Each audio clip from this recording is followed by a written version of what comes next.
गोविंद सिंह गुरु नमो चरण अरविंद। जिस मह अमृत ज्ञान है मानिक भगत वैराग। श्री गुरु ग्रंथ साहिब उदद बंदों कर अनुराग। एक ओंकारा सतगुरु तेह प्रसाद सच होए। वाहिगुरु जी की फतेह विघ्न विनाशन सोए। श्री गुर शब्द कमाए जिन जीते पंच विकार। तिन संतन को बंदना सिर चरणन पर धार। सतनाम श्री वाहिगुरु साहिब जी। कबीर सोधा की तरंगनी सिरोग ब्रह्मरंगनी है। महाशिव तरंगनी महान मन मानी है। मानस कंसनी है। पुनीत प्रशंसनी सर्व जग जानी है। वाहिगुरु जी का खालसा वाहिगुरु जी की फतेह। दसां पातशाहियां दी जोत तखत चौर छत्र दे मालक जाहर जहूर हाजिर हजूर सर्ब कला भरपूर। धन श्री गुरु ग्रंथ साहिब जी महाराज। सतगुरां दी महान किरपा दा सदका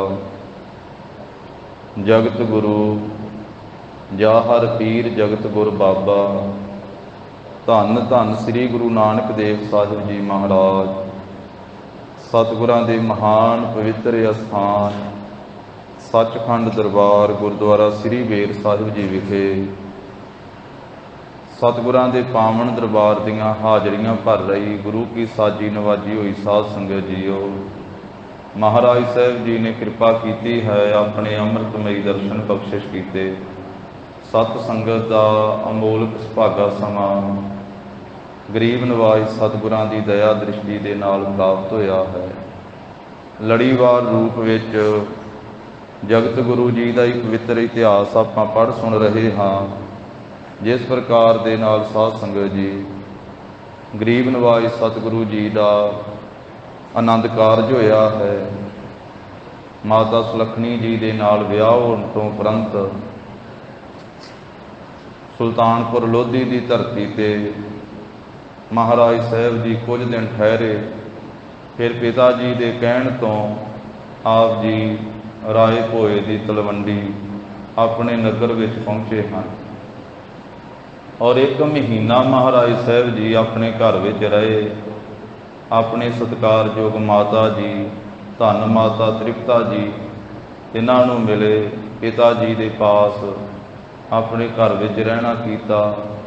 राय बुलार जी को मिले। इस तरह पुरोहित पंडित हरदयाल जी को बुलाया और उन्होंने महाराज साहब जी ने बख्शिश करके निहाल किया।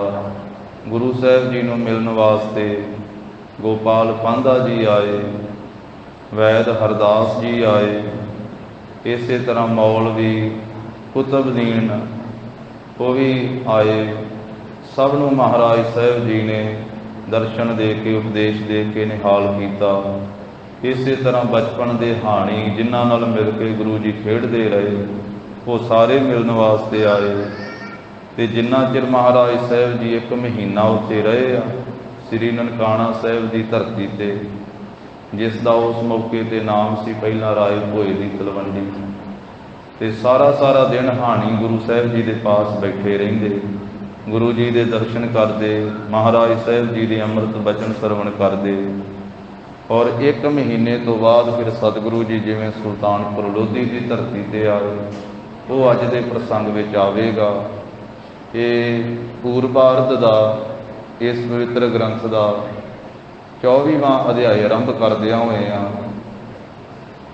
कवि जी पहला मंगल करते हैं ਜਿਵੇਂ ਪਿਛਲੇ ਅਧਿਆਇਆਂ ਦੇ ਵਿੱਚ ਪਹਿਲੇ ਪਾਤਸ਼ਾਹ ਤੋਂ ਲੈ ਕੇ 10 ਪਾਤਸ਼ਾਹੀਆਂ ਤੀਕ ਹਰੇਕ ਅਧਿਆਏ ਦੇ ਵਿੱਚ ਮੰਗਲ ਕੀਤਾ ਹੈ। ਇਸ ਅਧਿਆਏ ਦੇ ਵਿੱਚ ਧੰਨ ਸ੍ਰੀ ਗੁਰੂ ਗ੍ਰੰਥ ਸਾਹਿਬ ਮਹਾਰਾਜ ਜੀ ਦਾ ਮੰਗਲ ਕਰਦੇ ਹਨ। ਗੁਰਬਾਣੀ ਦਾ ਮੰਗਲ ਕਰਦੇ, ਪਹਿਲਾਂ ਮੰਗਲ ਕਰਨਗੇ, ਫਿਰ ਬਾਕੀ ਦਾ ਜੋ ਅਗਲਾ ਇਤਿਹਾਸ ਹੈ ਉਹ ਸਾਧ ਸੰਗਤ ਜੀ ਵਰਣਨ ਕਰਨਗੇ। ਸ਼ਰਧਾ ਭਾਵਨਾ ਸਹਿਤ ਧੰਨ ਸ੍ਰੀ ਗੁਰੂ ਨਾਨਕ ਦੇਵ ਸਾਹਿਬ ਮਹਾਰਾਜ ਜੀ ਦਾ ਧਿਆਨ ਧਰਦਿਆਂ ਹੋਏ ਆ ਸਰਵਣ ਕਰੀਏ। ਉਚਾਰਨ ਕਰੋ ਜੀ, ਸਤਿਨਾਮ ਸ੍ਰੀ ਵਾਹਿਗੁਰੂ ਸਾਹਿਬ ਜੀ। ਸਤਿਨਾਮ ਸ੍ਰੀ ਵਾਹਿਗੁਰੂ ਸਾਹਿਬ ਜੀ। ਕਬੀਰ ਸੋਦਾ ਕੀ ਤਰੰਗਨੀ ਸਿਰੋਗ ਬ੍ਰਹਮ ਅੰਗਨੀ ਹੈ। ਭਾਈ ਸਾਹਿਬ ਭਾਈ ਸੰਤੋਖ ਸਿੰਘ ਜੀ ਗੁਰਬਾਣੀ ਦਾ ਮੰਗਲ ਕਰਦਿਆਂ ਹੋਇਆਂ ਕਥਨ ਕਰਦੇ ਹਨ ਕਿ ਧੰਨ ਸ੍ਰੀ ਗੁਰੂ ਗ੍ਰੰਥ ਸਾਹਿਬ ਮਹਾਰਾਜ ਜੀ ਦੀ ਅੰਮ੍ਰਿਤ ਬਾਣੀ, ਸਤਿਗੁਰਾਂ ਦੀ ਉਚਾਰਨ ਕੀਤੀ ਹੋਈ ਅੰਮ੍ਰਿਤ ਬਾਣੀ ਸੁਧਾ ਕੀ ਤਰੰਗਨੀ ਸੀ। ਇਹ ਤਾਂ ਅੰਮ੍ਰਿਤ ਦੀ ਨਦੀ ਵਰਗੀ ਹੈ, ਅੰਮ੍ਰਿਤ ਦੀ ਨਦੀ ਵਰਗੀ। ਇਹ ਅੰਮ੍ਰਿਤ ਦੀ ਨਦੀ ਹੈ ਵਗ ਰਹੀ,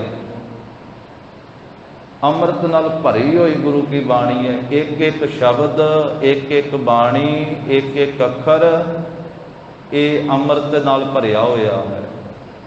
ਜਿਵੇਂ ਗੁਰਬਾਣੀ ਦੇ ਸੰਬੰਧ ਵਿੱਚ ਸਤਿਗੁਰਾਂ ਦੇ ਬਚਨ, ਅੰਮ੍ਰਿਤ ਬਾਣੀ ਹਰ ਹਰ ਤੇਰੀ, ਸੁਣ ਸੁਣ ਹੋਵੇ ਪਰਮ ਗਤ ਮੇਰੀ, ਜਲਨ ਬੁਝੀ ਸੀਤਲ ਹੋਏ ਮਨੁਆ, ਸਤਿਗੁਰ ਕਾ ਦਰਸ਼ਨ ਪਾਏ ਜੀਓ। ਆਖਿਆ ਸੁਧਾ ਕੀ ਤਰੰਗਨੀ ਸੀ। ਇਹ ਸੁਧਾ ਅੰਮ੍ਰਿਤ ਦੀ ਤਰੰਗਨੀ ਨਾਮ ਹੈ ਨਦੀ ਦਾ। ਇਹ ਤਾਂ ਕਹਿੰਦੇ ਅੰਮ੍ਰਿਤ ਦੀ ਨਦੀ ਵਾਂਗੂ ਹੈ, ਅੰਮ੍ਰਿਤ ਦੀ ਨਦੀ ਹੈ ਗੁਰੂ ਕੀ ਬਾਣੀ। ਜਦੋਂ ਤੀਜੇ ਪਾਤਸ਼ਾਹੀ ਨੇ ਗੁਰਬਾਣੀ ਦੇ ਸੰਬੰਧ ਵਿੱਚ ਉਪਦੇਸ਼ ਬਖਸ਼ਿਆ ਤੇ ਮਹਾਰਾਜ ਸਾਹਿਬ ਜੀ ਨੇ ਵੀ ਆਖਿਆ ਵੀ ਆਵੋ ਸਿੱਖ ਸਤਿਗੁਰੂ ਕੇ ਪਿਆਰੇ ਹੋ, ਗਾਵੋ ਸੱਚੀ ਬਾਣੀ। ਬਾਣੀ ਤਾਂ ਗਾਵੋ ਗੁਰੂ ਕੇਰੀ, ਬਾਣੀਆਂ ਸਿਰ ਬਾਣੀ। ਜਿਨ ਕਉ ਨਦਰ ਕਰਮ ਹੋਵੈ, ਹਿਰਦੈ ਤਿਨਾ ਸਮਾਣੀ। ਪੀਵਹੁ ਅੰਮ੍ਰਿਤ, ਆਖਿਆ ਇਹ ਗੁਰਬਾਣੀ ਨੂੰ ਜੋ ਪੜ੍ਹਨਾ ਹੈ, ਸੁਣਨਾ ਹੈ, ਜਪਣਾ ਹੈ, ਹਿਰਦੇ ਵਸਾਉਣਾ, ਇਹ ਅੰਮ੍ਰਿਤ ਨੂੰ ਪੀਣਾ, ਇਹ ਅੰਮ੍ਰਿਤ ਦੀਆਂ ਘੁੱਟਾਂ ਭਰਨੀਆਂ ਵਾ। ਪੀਵਹੁ ਅੰਮ੍ਰਿਤ ਸਦਾ ਰਹੋ ਹਰ ਰੰਗ, ਜਪਿਓ ਸਾਰਿਗ ਪਾਣੀ, ਕਹੈ ਨਾਨਕ ਸਦਾ ਗਾਵਹੁ ਇਹ ਸੱਚੀ ਬਾਣੀ। ਇਹ ਅੰਮ੍ਰਿਤ ਦੀ ਨਦੀ ਹੈ ਗੁਰੂ ਕੀ ਬਾਣੀ। ਫਿਰ ਜਿੱਥੇ ਮਹਾਰਾਜ ਸਾਹਿਬ ਜੀ ਨੇ ਗਾਉਣ ਵਾਸਤੇ ਉਪਦੇਸ਼ ਦਿੱਤਾ ਗੁਰਬਾਣੀ ਨੂੰ, ਉੱਥੇ ਮਹਾਰਾਜ ਨੇ ਸੁਣਨ ਵਾਸਤੇ ਵੀ ਉਪਦੇਸ਼ ਬਖਸ਼ਿਆ। ਗਰੀਬ ਨਵਾਜ ਕਹਿਣ ਲੱਗੇ, ਸੁਣ ਵੱਡ ਭਾਗੀਆ ਹਰਿ ਅੰਮ੍ਰਿਤ ਬਾਣੀ ਰਾਮ, ਜਿਨ ਕਉ ਕਰਮ ਲਿਖੀ ਤਿਸ ਹਿਰਦੈ ਸਮਾਣੀ ਰਾਮ। ਅਕਥ ਕਹਾਣੀ ਤਿਨੀ ਜਾਣੀ, ਜਿਸ ਆਪ ਪ੍ਰਭ ਕਿਰਪਾ ਕਰੇ, ਅਮਰ ਥੀਆ ਫਿਰ ਨਾ ਮੂਆ, ਕਲ ਕਲੇਸਾ ਦੁਖ ਹਰੇ, ਹਰ ਸਰਣ ਪਾਈ ਤਜ ਨਾ ਜਾਈ, ਪ੍ਰਭ ਪ੍ਰੀਤ ਮਨ ਤਨ ਭਾਣੀ, ਬਿਨਵੰਤ ਨਾਨਕ ਸਦਾ ਗਾਈਐ, ਪਵਿੱਤਰ ਅੰਮ੍ਰਿਤ ਬਾਣੀ। ਇਹ ਗੁਰੂ ਕੀ ਅੰਮ੍ਰਿਤ ਬਾਣੀ, ਇਹ ਅੰਮ੍ਰਿਤ ਦੀ ਨਦੀ ਵਰਗੀ ਹੈ, ਅੰਮ੍ਰਿਤ ਦੀ ਨਦੀ ਹੈ। ਸੁਧਾ ਕੀ ਤਰੰਗਨੀ ਸੀ, ਰੋਗ ਭ੍ਰਮ ਭੰਗਣੀ ਹੈ। ਰੋਗਾਂ ਨੂੰ ਤੇ ਭਰਮ ਨੂੰ, ਭਟਕਣਾ ਨੂੰ, ਭੁਲੇਖੇ ਨੂੰ ਇਹ ਭੰਗਣੀ ਨਾਸ਼ ਕਰਨ ਵਾਲੀ ਹੈ। ਹਰੇਕ ਪ੍ਰਕਾਰ ਦੇ ਰੋਗਾਂ ਨੂੰ ਨਾਸ਼ ਕਰਨ ਵਾਲੀ ਗੁਰੂ ਕੀ ਬਾਣੀ ਹੈ। ਤੇ ਸਭ ਤੋਂ ਵੱਡੇ ਰੋਗ ਲੱਗੇ ਆ ਸਾਧ ਸੰਗਤ ਜੀ ਮਨੁੱਖ ਨੂੰ, ਹਉਮੈ ਦਾ ਰੋਗ, ਤ੍ਰਿਸ਼ਨਾ ਦਾ ਰੋਗ, ਅਗਿਆਨ ਦਾ ਰੋਗ। ਇਹ ਵੱਡੇ ਰੋਗ ਆ। ਉਂਝ ਤਾਂ ਰੋਗਾਂ ਦੀ ਗਿਣਤੀ ਨਹੀਂ, ਇੰਨੇ ਰੋਗ ਵਾ। ਕਿੰਨੇ ਕੁ ਸਰੀਰਕ ਰੋਗ ਆ, ਕਿੰਨੇ ਕੁ ਮਾਨਸਿਕ ਰੋਗ ਵਾ। ਪਰ ਜਿਨ੍ਹਾਂ ਨੂੰ ਗੁਰਬਾਣੀ 'ਚ ਵੱਡੇ ਰੋਗ ਆਖਿਆ, ਉਹ ਆਖਿਆ ਅਗਿਆਨ ਦਾ ਰੋਗ ਲੱਗਾ। ਅਗਿਆਨ ਕਰਕੇ, ਹਉਮੈ ਕਰਕੇ ਇਹ ਜੀਵ ਜੰਮਦਾ ਮਰਦਾ ਹੈ। ਤਾਂ ਇਹ ਜੰਮਣ ਮਰਨ ਕੱਟਣ ਵਾਲੀ ਗੁਰੂ ਕੀ ਬਾਣੀ ਹੈ। ਅਗਿਆਨ ਦਾ ਰੋਗ ਕੱਟਣ ਵਾਲੀ ਗੁਰੂ ਕੀ ਬਾਣੀ ਹੈ। ਆਦਿ ਵਿਆਧੀ ਉਪਾਧੀ ਦਾ ਰੋਗ ਕੱਟਣ ਵਾਲੀ ਗੁਰੂ ਕੀ ਬਾਣੀ ਹੈ। ਤ੍ਰਿਸ਼ਨਾ ਦਾ ਰੋਗ ਕੱਟਣ ਵਾਲੀ, ਹਉਮੈ ਦਾ ਰੋਗ ਕੱਟਣ ਵਾਲੀ ਗੁਰੂ ਕੀ ਬਾਣੀ ਹੈ। ਤੇ ਭਰਮ ਨੂੰ ਵੀ ਨਾਸ਼ ਕਰਨ ਵਾਲੀ ਹੈ। ਜੋ ਭੁਲੇਖੇ ਕਈ ਪ੍ਰਕਾਰ ਦੇ ਹਨ, ਉਹਨਾਂ ਭਰਮਾਂ ਭੁਲੇਖਿਆਂ ਨੂੰ ਵੀ ਤੋੜ ਦੇਣ ਵਾਲੀ ਹੈ। ਤੇ ਮਹਾਨ ਹੀ ਸਵੇਤ ਰੰਗਣੀ, ਇਹ ਕਹਿੰਦੇ ਐ ਸਫੈਦ ਚਿੱਟੇ ਰੰਗ ਵਾਲੀ ਗੁਰੂ ਕੀ ਬਾਣੀ ਹੈ। ਭਾਵ ਇਹਦੇ ਵਿੱਚ ਕਾਲਾਪਣ ਕੋਈ ਵੀ ਨਹੀਂ ਹੈ। ਇਹ ਉਜਲੀ ਹੈ ਗੁਰੂ ਕੀ ਬਾਣੀ। ਤੇ ਜਿਹੜਾ ਇਸ ਬਾਣੀ ਦੇ ਨਾਲ ਪ੍ਰੇਮ ਕਰਦਾ ਉਹਦਾ ਹਿਰਦਾ, ਉਹਦਾ ਜੀਵਨ ਵੀ ਉਜਲਾ ਬਣ ਜਾਂਦਾ ਹੈ। ਉਹਦੇ ਵੀ ਜਨਮਾਂ ਜਨਮਾਤਰਾ ਦੀ ਕਾਲਖ ਧੁੱਪ ਜਾਂਦੀ ਹੈ, ਧੱਬੇ ਲੱਥ ਜਾਂਦੇ ਹਨ, ਕਲੰਕ ਲੈ ਜਾਂਦੇ ਹਨ। ਇਹ ਗੁਰੂ ਸਾਹਿਬ ਜੀ ਕੀ ਬਾਣੀ ਪਵਿੱਤਰ ਹੈ, ਸਵੇਤ ਰੰਗ ਵਾਲੀ ਹੈ, ਮਹਾਨ ਮਨ ਮਾਨੀ ਹੈ। ਮਹਾਨ ਗੁਰੂ ਕੀ ਬਾਣੀ ਤੇ ਜੋ ਮਨ ਕਰਕੇ ਮੰਨਣ ਯੋਗ ਹੈ, ਮਨ ਨੂੰ ਪਿਆਰੀ ਲੱਗਣ ਵਾਲੀ ਹੈ, ਮਨ ਨੂੰ ਰੁਚੀ ਆਉਣ ਵਾਲੀ ਹੈ, ਪਿਆਰੀ ਲੱਗਣ ਵਾਲੀ ਗੁਰੂ ਕੀ ਬਾਣੀ ਹੈ।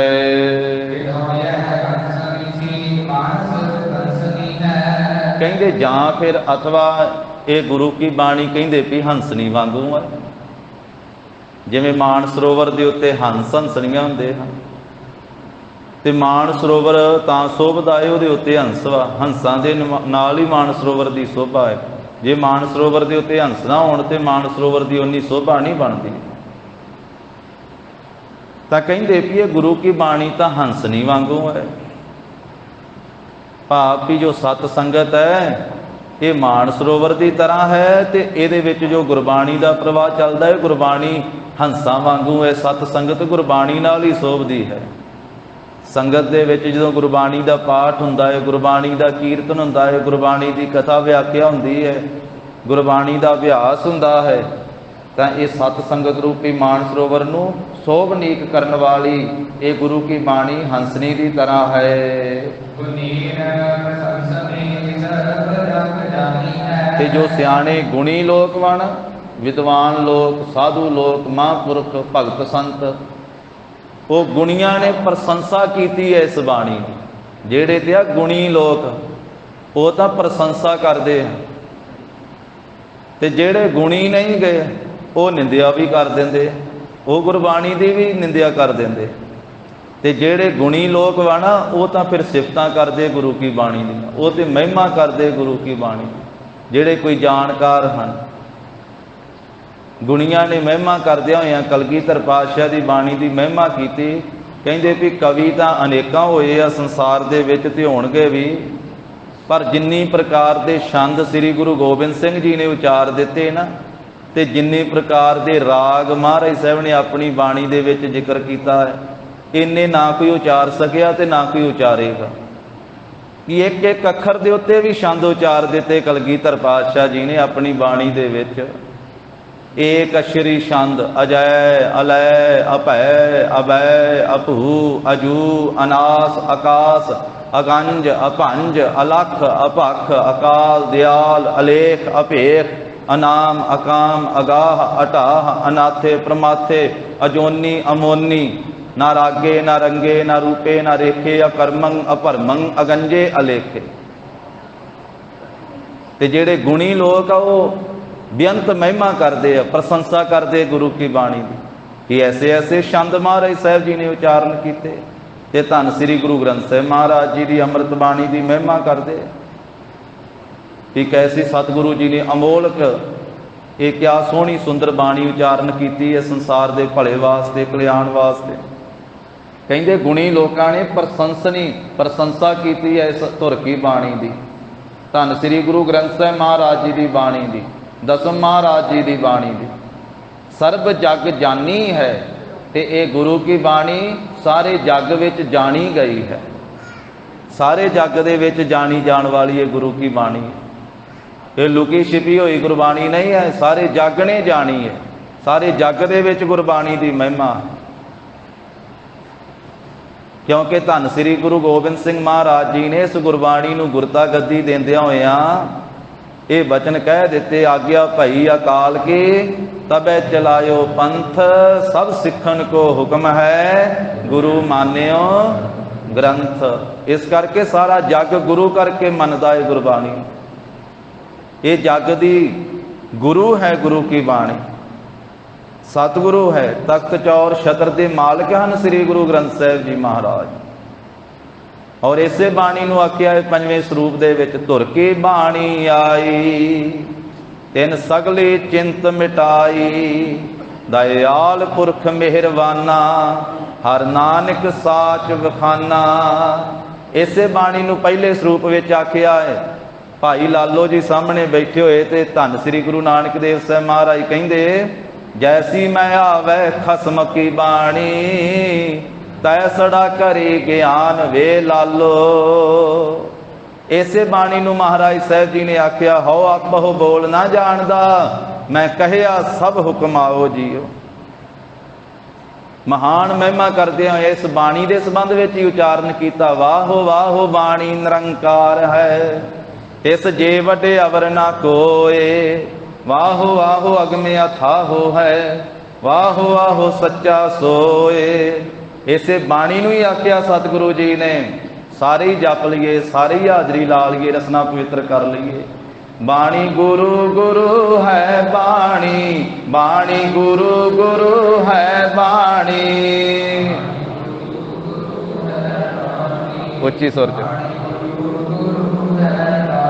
ਵਿੱਚ ਬਾਣੀ ਅੰਮ੍ਰਿਤ ਸਾਰੇ, ਵਿੱਚ ਬਾਣੀ ਅੰਮ੍ਰਿਤ ਸਾਰੇ।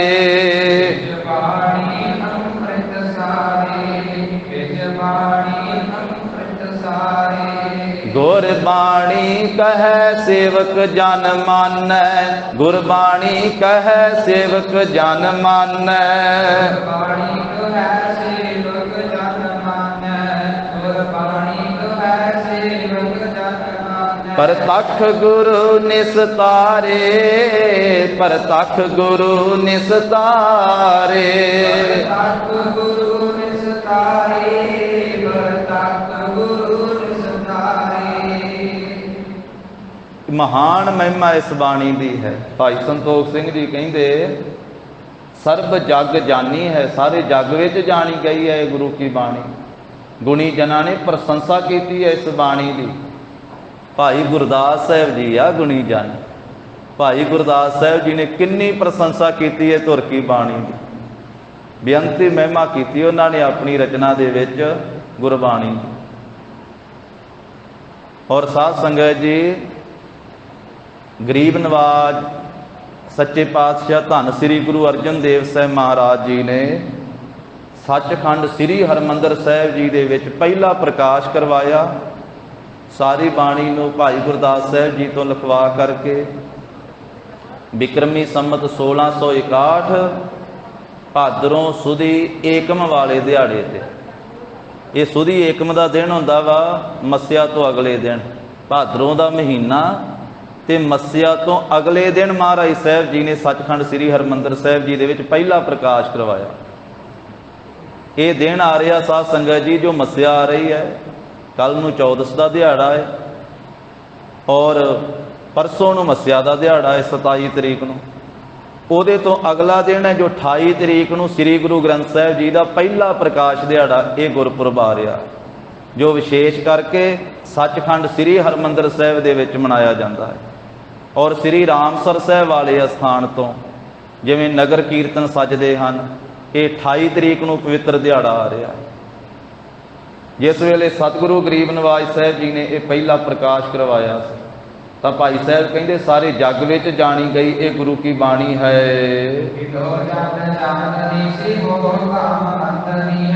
ਜਾਂ ਕਹਿੰਦੇ ਵੀ ਇਹ ਚੰਦਰਮਾ ਦੀ ਚਾਨਣੀ ਹੈ, ਜਿਵੇਂ ਚੰਦ ਦੀ ਚਾਨਣੀ ਠੰਡ ਦਿੰਦੀ ਹੈ, ਇਸੇ ਤਰ੍ਹਾਂ ਇਹ ਗੁਰੂ ਕੀ ਬਾਣੀ ਇਹ ਮੋਹ ਰੂਪੀ ਜਿਹੜੀ ਘਾਮ ਗਰਮੀ ਹੈ ਨਾ, ਉਹਨੂੰ ਮੰਦਨੀ ਹੈ, ਉਸ ਗਰਮੀ ਨੂੰ ਮੇਟਣ ਵਾਲੀ ਹੈ, ਉਸ ਤਪਸ਼ ਨੂੰ ਮੇਟ ਦੇਣ ਵਾਲੀ ਹੈ। ਚੰਦ ਦੀ ਚਾਨਣੀ ਦੀ ਤਰ੍ਹਾਂ ਹੈ ਗੁਰੂ ਕੀ ਬਾਣੀ, ਪਰ ਮੋਹ ਦੀ ਗਰਮੀ ਜਿਹੜੀ ਉਹ ਚੰਦ ਦੀ ਚਾਨਣੀ ਤਾਂ ਨਹੀਂ ਮੇਟ ਸਕਦੀ, ਪਰ ਗੁਰੂ ਕੀ ਬਾਣੀ ਮੋਹ ਦੀ ਤਪਸ਼ ਵੀ ਮੇਟ ਦਿੰਦੀ ਹੈ। ਹਿਰਦੇ ਨੂੰ ਆਨੰਦ ਦੇਣ ਵਾਲੀ ਹੈ ਤੇ ਸਦੀਵੀ ਸੁੱਖਾਂ ਦੀ ਦਾਤੀ ਹੈ, ਸੁੱਖਾਂ ਦਾ ਦਾਨ ਕਰਨ ਵਾਲੀ ਗੁਰੂ ਕੀ ਬਾਣੀ ਹੈ। ਜਿਹੜਾ ਵੀ ਗੁਰਬਾਣੀ ਨੂੰ ਪੜ੍ਹਦਾ ਹੈ, ਗੁਰਬਾਣੀ ਦਾ ਨਿਤਨੇਮ ਕਰਦਾ ਹੈ, ਗੁਰਬਾਣੀ ਦਾ ਅਭਿਆਸ ਕਰਦਾ ਹੈ, ਗੁਰਬਾਣੀ ਦੇ ਪ੍ਰੇਮੀ ਨੂੰ ਉਹਦੇ ਹਿਰਦੇ ਨੂੰ ਆਨੰਦ ਦੇਣ ਵਾਲੀ ਗੁਰਬਾਣੀ ਹੈ। ਉਹ ਸਦਾ ਆਨੰਦ ਵਿੱਚ ਰਹਿੰਦਾ ਹੈ। ਜਿਹੜਾ ਪੜ੍ਹਦਾ ਹੈ ਗੁਰੂ ਕੀ ਬਾਣੀ, ਆਨੰਦ ਭਇਆ ਮੇਰੀ ਮਾਏ, ਸਤਿਗੁਰੂ ਮੈਂ ਪਾਇਆ, ਸਤਿਗੁਰ ਤਾਂ ਪਾਇਆ ਸਹਿਜ ਸੇਤੀ, ਮਨ ਵਜੀਆਂ ਵਾਧਾਈਆਂ। ਫਿਰ ਉਹਦੇ ਹਿਰਦੇ ਵਿੱਚ ਆਨੰਦ ਪ੍ਰਾਪਤ ਹੁੰਦਾ ਜਿਹੜਾ ਪ੍ਰੇਮ ਨਾਲ ਗੁਰੂ ਕੀ ਬਾਣੀ ਪੜ੍ਹਦਾ ਹੈ।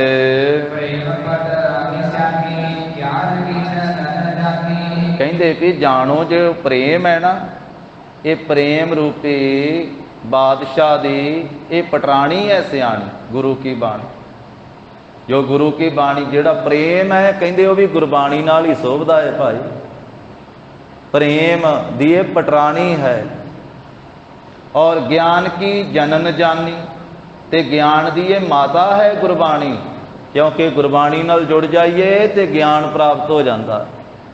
ब्रह्म ज्ञान प्राप्त हो जाता है, आत्मा का ज्ञान प्राप्त हो जाता है, लोक परलोक का ज्ञान प्राप्त हो जाता है। हरेक पक्ष तो ज्ञान प्राप्त हो जाता। किन्ना क ज्ञान देंदी है गुरु की बाणी, ये कहण कथन तो बाहरी गल है। ये जेड़े गुरबाणी दे नाल जुड़े, जिन्हां ने गुरबाणी नूं पढ़िया सुनिया हिरदे वसाया, ये उन्हां नूं ही दात प्राप्त हुई है। ये हरेक पक्ष तो ज्ञान बख्शण वाली है। शरीर का बाहरी ज्ञान भी, अंदरूनी ज्ञान भी, आत्मा का ज्ञान भी ते रचना का ज्ञान भी देने वाली गुरबाणी है। ये विच ही लिखिया है। ते जिहड़े विग्यानी आ उन्होंने फिर गुरबाणी पढ़ी ते गुरबाणी दे विचों फिर पढ़ करके उन्होंने खोजां भी कीतियां ते अज भी कर रहे भी। इस गुरबाणी च ये वचन लिखे बाहरला ज्ञान भी देंदियां होया इस बाणी ने फरमाया भी पाताला पाताल लख आगासा आगास ओढ़क ओढ़क भाल थके वेद कहे निक वार। धन श्री गुरु नानक देव साहब महाराज ने आख्या कि पतालों के हेठां लखां पताल वा, लखां ते आकाशां दे उपर लखां आकाश वा। ते फिर खोज करने वाले उन्होंने जो एक दोवां की खोज की, वो कहते अं तो एक दोवां की खोज की, बाणी तो लखां लिखे हुए हैं। फिर होर खोज भाल करन विच जुटे हो। जो हुण खोजां भालां कर रहे आ, गुरबाणी ने पहलां ही वो सारियां गल्लां दसियां होईयां। ये गुरबाणी हरेक पक्ष तो ज्ञान बख्शण वाली है। अंदर का ज्ञान देने वाली है, प्रभु का ज्ञान देने वाली है, लोक का ज्ञान देने वाली है, परलोक का ज्ञान देने वाली है, ते रोगां का भी ज्ञान देने वाली है, ते तंदुरुस्ती का भी ज्ञान देने वाली है। बाणी ये दसदी है भी तैनूं बीमारियां किवें लगदियां ते तूं बीमारियां तो बच किवें सकदा। बाणी के वचन लिखे हुए आ, प्रेम नाल कोई पढ़े, शरधा नाल पढ़े ते बाणी कहिंदी है भी काम क्रोध काया को गल है। जे तू काम विच फसिया रहना ना तो तेरी काया गल जानी, तेरा शरीर गल जाना। जे तू हर वेले क्रोध विच ऐ सड़दा भुजदा रहना तां भी तेरी काया गल जानी। ते डॉक्टर लोग वैद लोग हुण कहिंदे पए आ भी बंदा थोड़ा जिहा चिर गुस्सा कर लवे ना ते किन्ना ही खून ओहदा सड़ जांदा अंदरों। ते गुरबाणी ने पहलों ही दसिया पिया भी गुस्सा करन दे नाल काया गलदी है, काम दे विच गलतान होण नाल काया गलदी है। किवें गल जांदी है? काम क्रोध काया का गल है जो कंचन सुहागा ढाल है, जिवें सुहागा सोने नूं ढाल दिंदा। सरीरक पक्ष तो भी ये ज्ञान देने वाली गुरु की बाणी है। ते फिर ये परलोक का भी लोग कहिंदे ना भी आ जग मिठा अगला किहने डिठा, परलोक किसी ने वेख्या जी? आम लोग कहेंगे वेख्या किसी ने, जमदूत किहड़ा किसी ने वेखे आ, धर्मराजा किहड़ा किसी ने वेख्या। पर गुरबाणी पढ़िए एक ओंकार तो लैके 18 10 20 तक गुरबाणी की संथ्या करके ते गुरबाणी का सहज पाठ करिए तो फिर पता लगेगा भी किन्नी वारी जमदूतां का जिक्र आया भला गुरु ग्रंथ साहिब के अंदर, किन्नी वारी धर्मराजा का जिक्र आया है। भी इत्थे तो प्रताखी लिखिया वा, किसी टीकाकार नूं पढ़न की भी लोड़ नहीं पैनी, सीधे ही वचन लिखे साफ सुथरे ते होर किसी भाषा च नहीं लिखे। साडी बोली विच साडे ते बख्शिश कीती महाराज ने, जिहड़ी आपां बोली बोलदे उहदे विच सतगुरु जी ने सानू भी छेती समझ आ जावे। कोई होर कोई संस्कृत, कोई अरबी फारसी, कोई होर साध संगत जी कोई बोली विच नहीं। भावें भाषावां अनेकां वा गुरबाणी दे अंदर, वो वखरी गल वा, पर लिपि तां गुरमुखी रखी है ना गुरु साहिब जी ने। अखर तां संस्कृत दे भी शब्द जिहड़े आ गुरमुखी विच ही महाराज ने उचारण कीते ना। फारसी दे जिहड़े शब्द आ वो भी गुरमुखी विच ही उचार के बख्शिश कीते ना। भावें वो उपदेश फारसी दे विच है, पर सीधा महाराज साहिब जी ने गुरमुखी दे विच ही साध संगत जी सारे बचन उचारण कीते। ते बाणी च लिखिया है कि धर्म राय जब लेखा मांगै क्या मुख लैके जाहेगा। सीधा पधरा लिखिया भी बंदिया जो धर्म राजा ने लेखा मंगया किहड़ा मूँह लैके जावेगा। ते लोग कहिंदे धर्म राजा किहड़ा किसी ने वेख्या? कि गुरु ग्रंथ साहिब दे सिख वां, गुरु ग्रंथ साहिब जी ते दस रहे ना सानू ਕਹਿਤ ਕਬੀਰ ਸੁਨਹੁ ਰੇ ਸੰਤੋ ਸਾਧ ਸੰਗਤ तर जाहेगा। गुरबाणी च लिखिया कबीर जम का ठेंगा बुरा है ओह नहीं सहया जाए, एक जो साधु मोह मिले तिन लिया अंचल लाए। कहते जम का सोटा बड़ा बुरा है, सिर च वजदा सहारिया नहीं जाता। गुरबाणी च लिखिया है सुखमनी साहब च आपां पढ़दे हां, जह मात पिता सुत मीत ना भाई, मन ऊहा नाम तेरे संग सहाए, जह महा भयान दूत जम दलै, तह केवल नाम संग तेरा चले। जिथे भयानक जमदूतां ने तेनू दल देना ना, उत्थे जे बंदिया तू नाम जपिया होया ते केवल नाम तेरे नाल जावेगा। गुरु ग्रंथ साहिब तां कह रहे, स्पष्ट कह रहे, साहिब सिमरहो मेरे भाई हो सबना एहो पयाना, इत्थे धंधा कूड़ा चार तिहाई आगे सर पर जाना। ये लोक दा ज्ञान भी देण वाली, परलोक दा ज्ञान भी देण वाली, सरीरक ज्ञान भी देण वाली, आत्मक ज्ञान भी देण वाली। ये किन्ना कुछ गुरु की बाणी ज्ञान देने वाली है, तो कहण कथन तो बाहरी गल है। इस करके कहते हन ज्ञान की जनन जानी, ये ज्ञान दी ते माता है। माता तो पुत्र पैदा होंदा ना, इस करके गुरु ग्रंथ साहिब जी की बाणी ज्ञान रूपी ये पुत्र नूं जन्म देने वाली है। कहते जो गुणी जना में ने भी भणी उचारण की है ना बाणी, उन्हां दी भी ये बाणी गुरु है। ਜਿਹੜੀ ਗੁਣੀ ਜਨਾਂ ਨੇ ਬਾਣੀ ਉਚਾਰਨ ਕੀਤੀ ਹੈ, ਉਹਨਾਂ ਬਾਣੀਆਂ ਦੀ ਵੀ ਇਹ ਬਾਣੀ ਹੈ। ਤਾਂ ਹੀ ਮਹਾਰਾਜ ਨੇ ਆਖ ਦਿੱਤਾ ਨਾ ਕਿ ਆਵੋ ਸਿੱਖ ਸਤਿਗੁਰੂ ਕੇ ਪਿਆਰੇ ਹੋ, ਗਾਵੋ ਸੱਚੀ ਬਾਣੀ, ਬਾਣੀ ਤਾਂ ਗਾਵੋ ਗੁਰੂ ਕੇਰੀ, ਬਾਣੀਆਂ ਸਿਰ ਬਾਣੀ, ਬਾਣੀਆਂ ਦੇ ਸਿਰ ਤੇ ਬਾਣੀ ਇਹ ਸ਼੍ਰੋਮਣੀ ਬਾਣੀ ਹੈ। ਬਾਕੀ ਸਾਰੀਆਂ ਬਾਣੀਆਂ ਇਹਦੇ ਤੋਂ ਥੱਲੇ ਆ। ਇਹ ਬਾਣੀ ਤਖਤ ਚੌਰ ਛਤਰ ਦੀ ਮਾਲਕ, ਗੁਰਤਾ ਗੱਦੀ ਦੀ ਮਾਲਕ ਹੈ। दुनिया के किसी ग्रंथ उत्ते चंदोआ नहीं लगता, दुनिया के किसी ग्रंथ के उत्ते चौर नहीं हुंदा, दुनिया के किसी ग्रंथ उत्ते छतर नहीं झुलदा। हुण रीसां करन लग पे, हुण वेख के पहला नहीं सी किसी दे भी ना किते लिखिया ही होया, किसी ग्रंथ ते नहीं सी चौर झुलदा, पर चौर झुलिया, चंदोआ लगा, छतर लगा ते श्री गुरु ग्रंथ साहिब उत्ते ही लगा। धन श्री गुरु ग्रंथ साहिब जी की बाणी, धन श्री गुरु गोबिंद सिंह महाराज साहब जी की बाणी, क्योंकि गुरु ग्रंथ साहिब जी की बाणी ते दसम पातशाह जी की बाणी तो एकमेक है। साध संगत जी जिवें खंडे बाटे का अमृत तैयार हुंदा ते दो बाणियां गुरु ग्रंथ साहिब चों पढ़ियां जांदियां ते तीन बाणियां धन श्री गुरु गोबिंद सिंह महाराज जी की रचना चों पढ़ियां जांदियां, जो गुरु ग्रंथ साहिब जी दे विच अंकित नहीं हैं। जिथे गुरु ग्रंथ साहिब जी की बाणी का अदब है, उत्थे उन्ना ही कलगीधर पातशाह गुरु गोबिंद सिंह महाराज जी की बाणी का अदब है। तो जिहड़ी होर भी गुरबाणी गुरु घर विच प्रवान हुई है, गुरसिखां की बाणी, उहदा भी अदब सत्कार पूरा पूरा है। जिवें भाई गुरदास साहिब जी की बाणी, जिवें भाई साहब भाई नंद लाल जी की बाणी, उन्हां बाणियां का भी कीर्तन गुरु की हजूरी विच हुंदा है, उन्हां बाणियां की भी कथा गुरु की हजूरी विच हुंदी है। इस करके कहते कि ये महान गुरु की बाणी है। धन गुरु ग्रंथ साहिब जी की ऐसा मंगल किया भाई साहब जी ने। ये गुरबाणी का गुरु ग्रंथ साहिब जी का मंगल करके अगे फिर जो बाकी का इतिहास वह कथन करते। शोभा वाले भाई बाला जी संधू जिन्हों की गोत है, वह बचन करते हैं,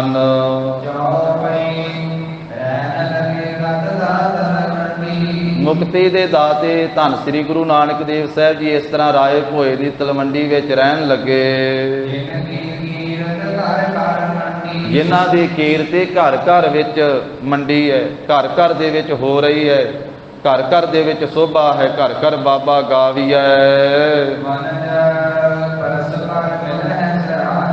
ते मनुख आपस विच मिलदे आ राय भोए दी नगरी दे, ते मिल करके जगत गुरु जी की सिफत करते, सलौता करते हैं आप जी दी।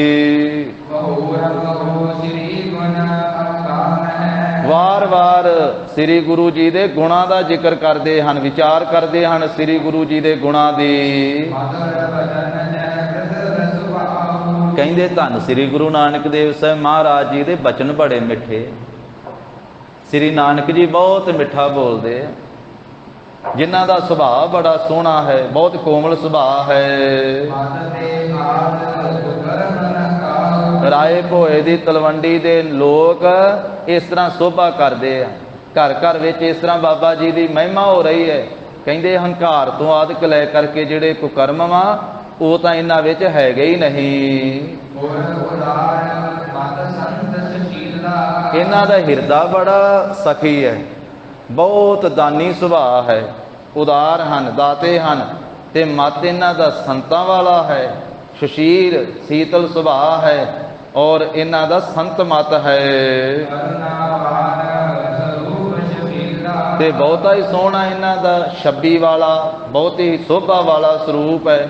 ਤੇ ਇਹ ਕਰੁਣਾਵਾਨ, ਕਿਰਪਾ ਕਰਨ ਵਾਲੇ ਹਨ, ਹਰ ਵੇਲੇ ਤਰਸ ਨਾਲ ਭਰੇ ਹੋਏ ਤਰਸ ਹੀ ਕਰਦੇ ਹਨ।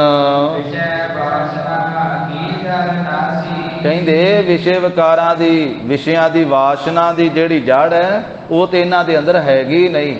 ਵਿਸ਼ੇ ਵਾਸ਼ਨਾ ਦੀ ਜੜ ਨਾਸ ਹੋਈ ਹੋਈ ਹੈ।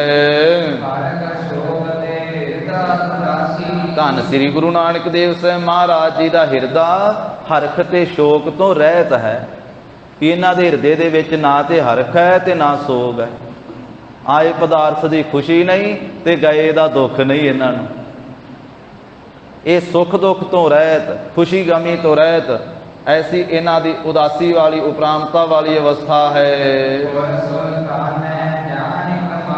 ਫਿਰ ਨਗਰ ਨਿਵਾਸੀ ਇਸ ਤਰ੍ਹਾਂ ਮਹਿਮਾ ਕਰਦੇ ਆ ਜਗਤ ਗੁਰੂ ਜੀ। ਕਹਿੰਦੇ ਜਦੋਂ ਇਹ ਸੁਲਤਾਨਪੁਰ ਲੋਧੀ ਵਿੱਚ ਰਹੇ ਆ ਨਾ, ਉੱਥੇ ਇਹਨਾਂ ਨੇ ਸੁਲਤਾਨਪੁਰ ਲੋਧੀ ਵਿੱਚ ਮੋਦੀਖਾਨਾ ਚਲਾਉਂਦਿਆਂ ਹੋਇਆਂ, ਮੋਦੀਖਾਨੇ ਦਾ ਕੰਮ ਕਰਦੇ ਹੋਇਆਂ ਬੜੀ ਕਮਾਈ ਕੀਤੀ ਹੈ। ਬਹੁਤ ਹੀ ਵਧੇਕ ਕਮਾਈ ਕੀਤੀ ਆ ਮੋਦੀਖਾਨੇ ਵਿੱਚੋਂ, ਜਿਹਦੀ ਕੋਈ ਤੋਟ ਕੋਈ ਘਾਟਾ ਨਹੀਂ ਆ ਸਕਦਾ। ਪਰ ਇਹਨਾਂ ਨੇ ਜਿੰਨੀ ਕਮਾਈ ਕੀਤੀ ਨਾ, ਉਹ ਗਰੀਬਾਂ ਨੂੰ ਦਾਨ ਹੀ ਦੇ ਦਿੱਤਾ ਸਾਰਾ। ਬਹੁਤਾ ਜ਼ਿਆਦਾ ਦਾਨ ਦਿੱਤਾ, ਆਪਣੀ ਕਮਾਈ ਦਾ ਸਾਰਾ ਦਾਨ ਹੀ ਦੇ ਦਿੱਤਾ ਹੈ ਸੁਲਤਾਨਪੁਰ ਲੋਧੀ ਦੀ ਧਰਤੀ ਤੇ ਮੋਦੀਖਾਨਾ ਕਰਦਿਆਂ ਹੋਇਆਂ। ਜਿੱਥੇ ਕਿੱਥੇ ਸੋਹਣੀ ਕੀਰਤੀ ਕਹਿੰਦੇ ਇਹਨਾਂ ਦੀ ਫੈਲ ਗਈ ਹੈ ਦੇਸ਼ ਵਿਦੇਸ਼ ਦੇ ਵਿੱਚ। ਕਿਸ ਪ੍ਰਕਾਰ ਦੇ ਨਾਲ ਰਾਏ ਭੋਏ ਦੀ ਤਲਵੰਡੀ ਦੇ ਵਿੱਚ ਗੁਰੂ ਬਾਬਾ ਜੀ ਨੇ ਆਪਣਾ ਜਸ ਫੈਲਾਇਆ ਹੈ। ਮੁਕਤੀ ਦੇ ਦਾਤਾ 1 ਮਹੀਨਾ ਰਹੇ ਆ ਆਪਣੇ ਨਗਰ ਦੇ ਵਿੱਚ। ਪਿਤਾ ਜੀ ਨੇ ਆਖਿਆ ਸੀ 1 ਮਹੀਨਾ ਰਿਓ ਇੱਥੇ। ਇਸ ਕਰਕੇ ਆਪ ਜੀ ਆਪਣੇ ਮਹਿਲ ਸਾਡੇ ਸਤਿਕਾਰਯੋਗ ਪੂਜਨੀਕ ਮਾਤਾ ਜੀ ਮਾਤਾ ਸੁਲੱਖਣੀ ਜੀ ਦੇ ਨਾਲ ਆਪ ਜੀ ਆਪਣੇ ਪਰਿਵਾਰ ਦੇ ਵਿੱਚ, ਆਪਣੇ ਘਰ ਦੇ ਵਿੱਚ 1 ਮਹੀਨਾ ਰਹਿਣਾ ਕੀਤਾ ਹੈ। ਹੁਣ ਮਹਾਰਾਜ ਸਾਹਿਬ ਨੇ ਫੇਰ ਇਧਰ ਸੁਲਤਾਨਪੁਰ ਲੋਧੀ ਦੀ ਧਰਤੀ ਤੇ ਆਉਣ ਦੀ ਤਿਆਰੀ ਕੀਤੀ ਹੈ। ਤੇ ਆਉਣ ਤੋਂ ਪਹਿਲਾਂ ਹਿਰਦੇ ਵਿੱਚ ਪ੍ਰੀਤ ਦੀ ਵਿਚਾਰ ਕੀਤੀ ਹੈ ਕਿ ਰਾਏ ਬੁਲਾਰ ਜੀ ਨੂੰ ਮਿਲਿਆ ਜਾਵੇ। ਧੰਨ ਸ੍ਰੀ ਗੁਰੂ ਨਾਨਕ ਦੇਵ ਸਾਹਿਬ ਮਹਾਰਾਜ ਜੀ ਰਾਏ ਬੁਲਾਰ ਜੀ ਨੂੰ ਮਿਲਣ ਵਾਸਤੇ ਗਏ ਉਹਨਾਂ ਦੇ ਘਰ ਵਿੱਚ। ਜਦੋਂ ਗਏ ਨਾ ਤੇ ਰਾਏ ਜੀ ਇਕਾਂਤ ਸੀ, ਭਾਵ ਇਕੱਲੇ ਇੱਕ ਪਾਸੇ ਬੈਠੇ ਹੋਏ ਸਨ। ਬਹੁਤ ਸਤਿਕਾਰ ਦੇ ਨਾਲ ਰਾਏ ਬੁਲਾਰ ਜੀ ਦੇ ਪਾਸ ਆਪ ਜੀ ਜਾ ਕੇ ਬੈਠ ਗਏ। ਉਸ ਵੇਲੇ ਹੱਥ ਜੋੜ ਕਰਕੇ ਰਾਏ ਬੁਲਾਰ ਜੀ ਨੇ ਬੇਨਤੀ ਕੀਤੀ, ਆਖਿਆ ਸ੍ਰੀ ਨਾਨਕ ਜੀ ਮੈਨੂੰ ਬਹੁਤ ਵੱਡਾ ਲਾਭ ਮਿਲਦਾ ਹੈ ਜਦੋਂ ਤੁਹਾਡੇ ਦਰਸ਼ਨ ਹੁੰਦੇ। ਆਪ ਜੀ ਦੇ ਦਰਸ਼ਨਾਂ ਦਾ ਬਹੁਤ ਵੱਡਾ ਲਾਭ ਹੈ, ਕਿਉਂਕਿ ਆਪ ਗਿਆਨ ਦੀ ਦਾਤ ਦੇਣ ਦੇ ਵਿੱਚ ਸਭ ਨਾਲੋਂ ਸ਼੍ਰੋਮਣੀ ਹੋ। ਗਿਆਨ ਦਾ ਉਪਦੇਸ਼ ਦੇਣ ਵਿੱਚ ਆਪ ਸਭ ਤੋਂ ਵੱਡੇ ਹੋ, ਸਭ ਤੋਂ ਮਹਾਨ ਹੋ। ਤੇ ਕਿਰਪਾ ਦੇ ਤਾਂ ਤੁਸੀਂ ਖਜ਼ਾਨੇ ਹੀ ਹੋ, ਕਿਰਪਾ ਦੇ ਖਜ਼ਾਨੇ, ਕਿਰਪਾ ਕਰਨ ਵਾਲੇ ਹੋ। ਆਪ ਜੀ ਸ਼ਕਤੀਵਾਨ ਹੋ, ਕਲਾਵਾਨ ਹੋ, ਤੇ ਕਲਪਨਾ ਤੋਂ ਬਿਨਾ ਹੋ। ਆਪ ਜੀ ਦੇ ਵਿੱਚ ਕੋਈ ਕਲਪਨਾ ਨਹੀਂ ਹੈ, ਤੇ ਗੁਣਾ ਦੇ ਖਜ਼ਾਨੇ ਹੋ ਆਪ। ਰਾਏ ਬੁਲਾਰ ਜੀ ਬੇਨਤੀ ਕਰਦੇ ਆ, ਮੈਂ ਜੀ ਹਮੇਸ਼ਾ ਜਗਤ ਦੇ ਕਲੇਸ਼ਾਂ ਦੇ ਵਿੱਚ ਫਸਿਆ ਰਹਿੰਦਾ ਹਾਂ, ਸੰਸਾਰ ਦੇ ਜੰਜਾਲਾਂ ਦੇ ਵਿੱਚ ਫਸਿਆ ਰਹਿੰਦਾ ਹਾਂ। ਮੇਰੇ ਹਿਰਦੇ ਵਿੱਚ ਲਾਲਸਾ ਹੈ, ਇਹ ਤਾਂ ਹੈ ਕਿ ਆਪ ਜੀ ਦਾ ਮੈਨੂੰ ਉਪਦੇਸ਼ ਪ੍ਰਾਪਤ ਹੋਵੇ। ਆਪ ਜੀ ਆਪਣੇ ਮੁਖ ਤੋਂ ਮੈਨੂੰ ਉਪਦੇਸ਼ ਦੇ ਕੇ ਮੇਰੀ ਕਲਿਆਣ ਕਰੋ। ਆਪ ਜੀ ਮੈਨੂੰ ਅਧਿਕਾਰੀ ਜਾਣ ਕੇ ਕਿਉਂ ਨਹੀਂ ਉਪਦੇਸ਼ ਕਰਦੇ ਹੋ? मेरी कल्याण क्यों नहीं करते हो आप जी? मेरे आप जी क्यों नहीं बंधन कटते हो? मैं तो आप जी की शरण में पिया होया हाँ कि आप जी मेरे ते कृपा करके मैनू उपदेश दे के मेरे बंधन कट दिओ। देखो किन्नी भावना है। बजुर्ग है राए बुलार ते मुसलमानी मत दे विचों है, मुसलमान भट्टी है राए बुलार। किन्नी भावना है। बजुर्ग अवस्था है। सतगुरु जी की 18 साल की उम्र है जो बेनती कर रहा है। महाराज जी की 18 साल की उम्र, क्योंकि आनंद कारज होने तो 1 महीना ही हले होया ते 18 साल की उम्र च बाबा जी का आनंद कारज होया। 1 महीना ही होया। 2 दिन इत्थे रह करके सुल्तानपुर लोधी की धरती ते विआह तो बाद 2 रातां रहण तो तीजे दिन महाराज उधर नूं चल पे सन राय भोए की तलवंडी। महीना उत्थे रहे। उसे महीने विच आउण लग्या हुण जदों राय जी नूं मिलण वास्ते गए तो बेनती कर रहे, कहते जी मैं आप जी की शरण में पिया हाँ, मैनू अधिकारी जान के आप जी क्यों नहीं उपदेश देंदे? मेरे बंधन क्यों नहीं कट दिओ? मेरे ते कृपा करके मेरे जम्मण मरण दे बंधन कट दिओ। राए बुलार जी की बेनती सुन करके कमल फुल वर्गा जिन्हां दा खिड़िया होया बदन है, मुखड़ा है, शोभा वाले सतगुरु जी बोले, आख्या राय जी सतनाम वाहिगुरु का सिमरन करया करो। सच्चा नाम है जो प्रभु का वाहिगुरु, इस वाहिगुरु शब्द का तुसीं जाप करया करो, क्योंकि ये सुखां दा घर है। सारे सुख इस वाहिगुरु शब्द दे विच ही आ। सतनाम वाहिगुरु, सतनाम वाहिगुरु,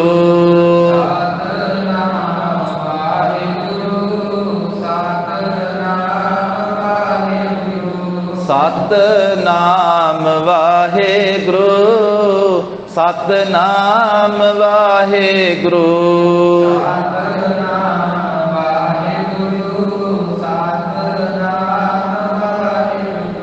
सिमरहो सतनाम सुख सदना। सुखां दा घर है प्रभु का सच्चा नाम। राय बुलार जी नूं आख रहे गुरु जी कि राय जी ये सच्चे नाम का सिमरन करो।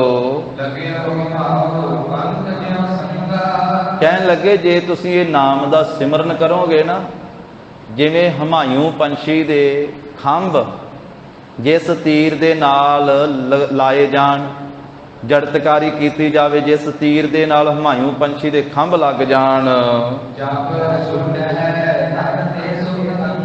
जदों ओ तीर कमान दे विचों छड्डिया जांदा ना, जिस तीर नूं हमायूं पंछी दा खंभ लगा हुंदा है, जदों ओ आकाश विच छड्डिया जांदा ना तीर, ते ओ खंभ दे बल दे नाल, खंभ की ताकत दे नाल वो फिर आकाश वाल नूं उड़ के जांदा है ते तीर नूं उत्थे लै जांदा वो खंभ जिथे हमायूं पंछी दा देश है। हमायूं पंछी के संबंध में ऐसा लिखिया साध संगत जी कि ये आकाश विच ही रहिंदा है। अनल मनल पंछी भी आख्या है। ये जिहड़े पंछी आ आकाश विच ही रहिंदे आ, इन्हां दा वसेबा आकाश विच ही आ, और ये आंडे भी आकाश विच ही देंदे ते इन्हां दे बच्चे भी आकाश विच ही निकलदे ते आकाश विच ही उन्हां दी रहायश है, धरती ते नहीं आउंदे। ओहदा जिक्र किया गुरु बाबा जी ने कि उस आकाश विच रहण वाले पंछी का जिहड़ा खंभ है ना हमायूं दा, जे तीर नाल लग जाए तो तीर नूं चलाया जाए आकाश वाल नूं ते ओह खंभ तीर नूं भी नाल उत्ते ही लै जांदा आकाश विच। खंभ आप थल्ले नहीं आउंदा ते तीर नूं भी नाल अपने उत्ते ही लै जांदा है हमायूं देश दे विच। फिर दोबारा कदी वो धरती ते आके नहीं डिगदा है खंभ, वो तीर धरती ते आके नहीं डिगदा, क्योंकि खंभ उपर ही रहिंदा है उड़दा आकाश विच, इस करके तीर नूं भी अपने नाल ही रखदा है।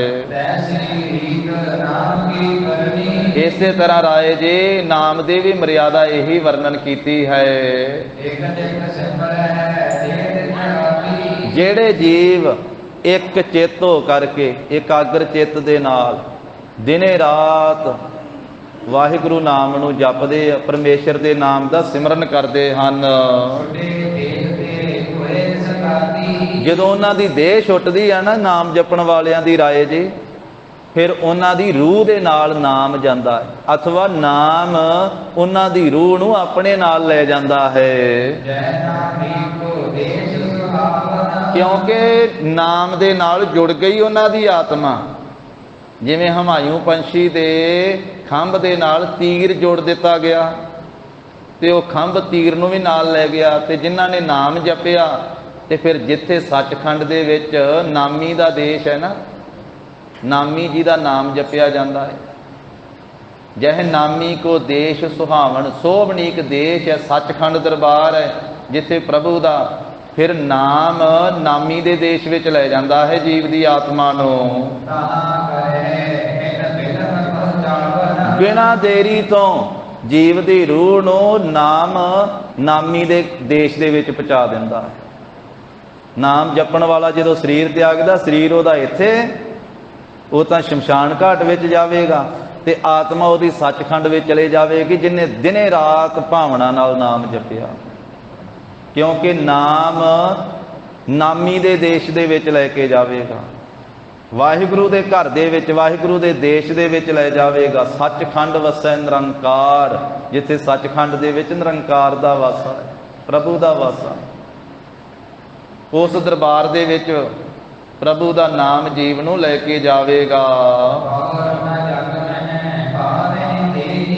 ਬਿਨਾਂ ਦੇਰੀ ਤੋਂ ਉੱਥੇ ਲੈ ਜਾਵੇਗਾ, ਪਹੁੰਚਾ ਦੇਵੇਗਾ ਉਸ ਨਾਮੀ ਦੇ ਸੋਹਣੇ ਦੇਸ਼ ਵਿੱਚ। ਤੇ ਦੁਬਾਰਾ ਫਿਰ ਉਹ ਜੀਵ ਜੱਗ ਦੇ ਵਿੱਚ ਨਹੀਂ ਫੇਰੀ ਪਾਵੇਗਾ, ਜੱਗ ਦੇ ਵਿੱਚ ਆ ਕਰਕੇ ਫਿਰ ਜਨਮ ਮਰਨ ਵਿੱਚ ਨਹੀਂ ਪਵੇਗਾ, ਫਿਰ ਉਹਨੂੰ ਦੇਹੀ ਨਹੀਂ ਪ੍ਰਾਪਤ ਕਰਨੀ ਪਵੇਗੀ। ਜਿਹੜੇ ਜੀਵ ਸੱਚੇ ਨਾਮ ਦੇ ਪ੍ਰੇਮੀ ਬਣ ਗਏ, ਜਿਨ੍ਹਾਂ ਨੇ ਪ੍ਰੇਮ ਦੇ ਨਾਲ ਸਤਨਾਮ ਵਾਹਿਗੁਰੂ ਦਾ ਜਾਪ ਕੀਤਾ ਹੈ। ਇਸ ਤਰ੍ਹਾਂ ਰਾਏ ਬੁਲਾਰ ਜੀ ਨੇ ਜਦੋਂ ਧੰਨ ਸ੍ਰੀ ਗੁਰੂ ਨਾਨਕ ਦੇਵ ਸਾਹਿਬ ਮਹਾਰਾਜ ਜੀ ਦੀ ਰਸਨਾ ਤੋਂ ਉਪਦੇਸ਼ ਸੁਣਿਆ ਨਾ, ਤੇ ਫਿਰ ਅੰਦਰ ਦੀ ਲਿਵ ਲੱਗ ਗਈ ਨਾਮ ਦੇ ਨਾਲ, ਸੁਰਤ ਨਾਮ ਦੇ ਨਾਲ ਲੀਨ ਹੋ ਗਈ। ਬਹੁਤਾ ਹੀ ਸੁੰਦਰ ਪ੍ਰੇਮ ਫਿਰ ਅੰਦਰੋਂ ਪੈਦਾ ਹੋ ਗਿਆ, ਜਾਗ ਪਿਆ, ਪ੍ਰੇਮ ਜਾਗ ਪਿਆ ਅੰਦਰੋਂ ਪ੍ਰਭੂ ਨਾਮ ਦੇ ਨਾਲ। ਫਿਰ ਬਹੁਤ ਹੀ ਨਿਮਰਤਾ ਦੇ ਨਾਲ ਝੁਕ ਕੇ ਦੀਨ ਹੋ ਕਰਕੇ ਬੇਨਤੀ ਕੀਤੀ ਰਾਏ ਬੁਲਾਰ ਜੀ ਨੇ। ਆਖਿਆ ਮਹਾਰਾਜ, ਆਪ ਜੀ ਦੇ ਦਰਸ਼ਨਾਂ ਦੀ ਮੇਰੇ ਮਨ ਵਿੱਚ ਲਾਲਸਾ ਥੋੜੀ ਨਹੀਂ ਹੈ, ਬਹੁਤ ਜ਼ਿਆਦੀ ਲਾਲਸਾ ਹੈ। ਮੇਰਾ ਜੀ ਕਰਦਾ ਆਪ ਜੀ ਦੇ ਸਦਾ ਹੀ ਦਰਸ਼ਨ ਕਰੀ ਜਾਵਾਂ, ਸਦਾ ਹੀ ਆਪ ਜੀ ਦੇ ਦਰਸ਼ਨ ਪ੍ਰਾਪਤ ਹੁੰਦੇ ਰਹਿਣ।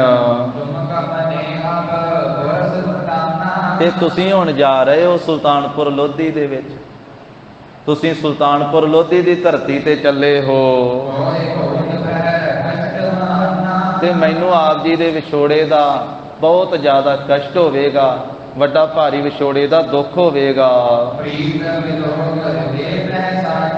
ਜਦੋਂ ਧੰਨ ਸ੍ਰੀ ਗੁਰੂ ਨਾਨਕ ਦੇਵ ਸਾਹਿਬ ਮਹਾਰਾਜ ਜੀ ਨੇ ਆਪਣੇ ਪਿਆਰੇ ਰਾਏ ਬੁਲਾਰ ਜੀ ਦੇ ਹਿਰਦੇ ਦੀ ਸੱਚੀ ਪ੍ਰੀਤ ਵੇਖੀ, ਕਮਲ ਫੁੱਲ ਵਰਗੇ ਮੁਖੜੇ ਵਾਲੇ ਸਤਿਗੁਰੂ ਜੀ ਨੇ ਆਪਣੀ ਰਸਨਾ ਤੋਂ ਫਿਰ ਬਚਨ ਕਹੇ।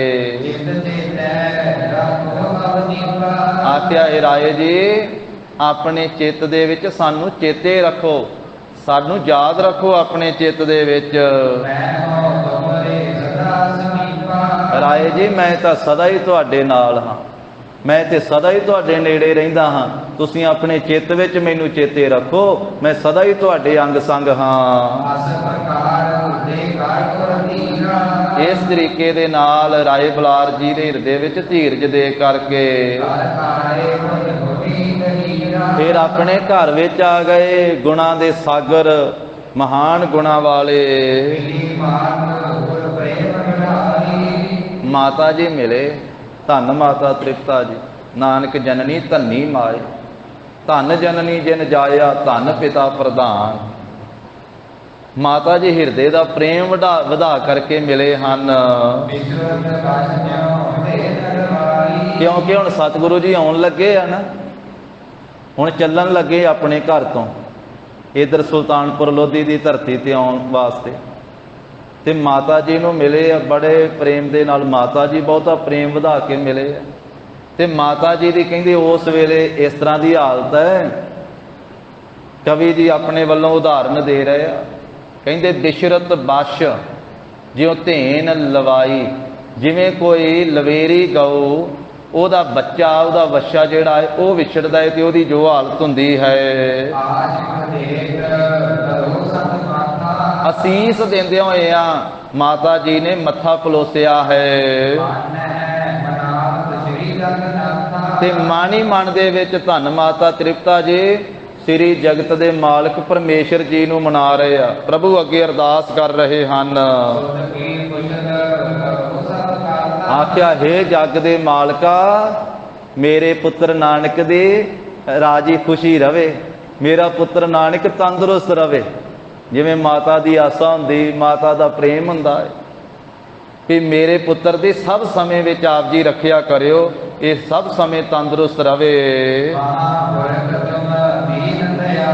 ਮਾਣੀ ਮਨ ਵਿੱਚ ਬੇਨਤੀਆਂ ਕਰ ਰਹੇ ਮਾਤਾ ਜੀ ਕਿ ਹੇ ਪ੍ਰਭੂ ਤੁਸੀਂ ਮਹਾਂਪੁਰਖ ਹੋ, ਸਭ ਤੋਂ ਵੱਡੇ ਹੋ, ਪੁਰਖ ਵਿਆਪਕ ਹੋ, ਗਰੀਬਾਂ ਤੇ ਦਿਆਲਤਾ ਕਰਨ ਵਾਲੇ ਹੋ, ਤੇ ਮੇਰੇ ਪੁੱਤਰ ਦੀ ਵੀ ਰਾਖੀ ਕਰਿਓ।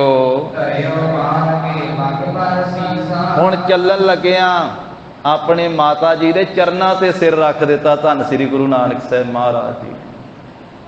ਮਾਤਾ ਤੇ ਪਿਤਾ ਦਾ ਬਹੁਤ ਵੱਡਾ ਅਦਬ ਹੈ ਸਾਧ ਸੰਗਤ ਜੀ।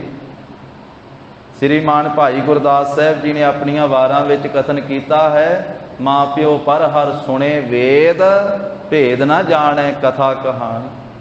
ਵੀ ਜਿਹੜਾ ਮਾਤਾ ਪਿਤਾ ਨਾਲ ਪ੍ਰੇਮ ਨਹੀਂ ਰੱਖਦਾ, ਮਾਤਾ ਪਿਤਾ ਦੀ ਸੇਵਾ ਨਹੀਂ ਕਰਦਾ, ਕਹਿੰਦੇ ਉਹਦੀ ਕਥਾ ਸੁਣੀ ਹੋਈ ਕਿਸੇ ਲੇਖੇ ਵਿੱਚ ਨਹੀਂ ਹੈ, ਉਹਦਾ 68 ਤੀਰਥਾਂ ਦੀ ਯਾਤਰਾ ਕੀਤੀ ਹੋਈ ਕਿਸੇ ਲੇਖੇ ਵਿੱਚ ਨਹੀਂ ਹੈ।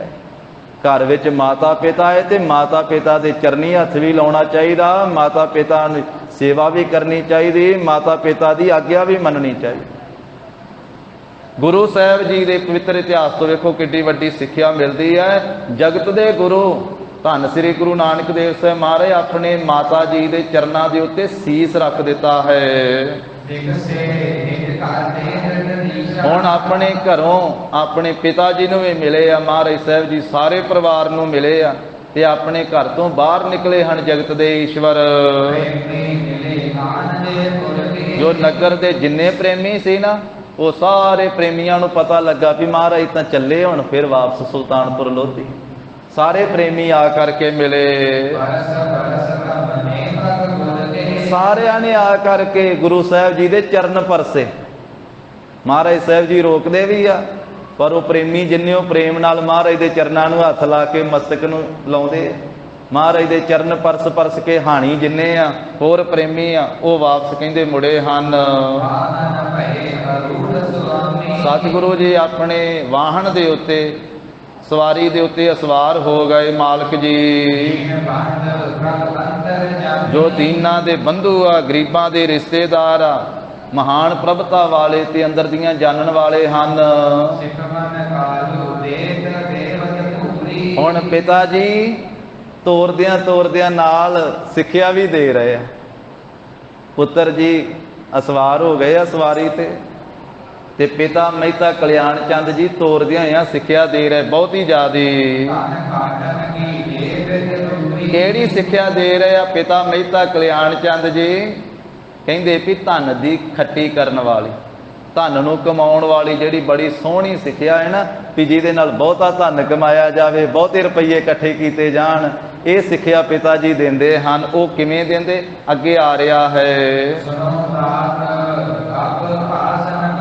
ਕਹਿੰਦੇ ਪੁੱਤਰ ਸੁਣ ਮੇਰੀ ਗੱਲ, ਹੁਣ ਤੂੰ ਸੁਲਤਾਨਪੁਰ ਲੋਧੀ ਦੀ ਧਰਤੀ ਤੇ ਚੱਲਿਆ ਤੇ ਹੁਣ ਤੂੰ ਜਾ ਕੇ ਮੋਦੀ ਖਾਨੇ ਦਾ ਕੰਮਕਾਰ ਫੇਰ ਸੰਭਾਲਣਾ ਤੇ ਵੇਖ ਹੁਣ ਤੂੰ ਤੇਰਾ ਸੰਬੰਧ ਹੋ ਗਿਆ, ਹੁਣ ਤੇਰਾ ਵਿਆਹ ਹੋ ਗਿਆ, ਵਿਆਹ ਵਰਿਆ ਗਿਆ। ਹੁਣ ਤੋਂ ਪਹਿਲਾਂ ਤੇ ਸੀ ਕੁਵਾਰਾ ਤੇ ਕੰਮਕਾਰ ਚੱਲਦਾ ਸੀ, ਜਿਵੇਂ ਵੀ ਤੂੰ ਲੁਟਾਈ ਜਾਂਦਾ ਹੈ, ਪਰ ਹੁਣ ਤੂੰ ਵਿਆਹਿਆ ਗਿਆ ਵਾ, ਹੁਣ ਘਰ ਘਾਟ ਵਾਲਾ ਬਣ ਗਿਆ ਹੈ।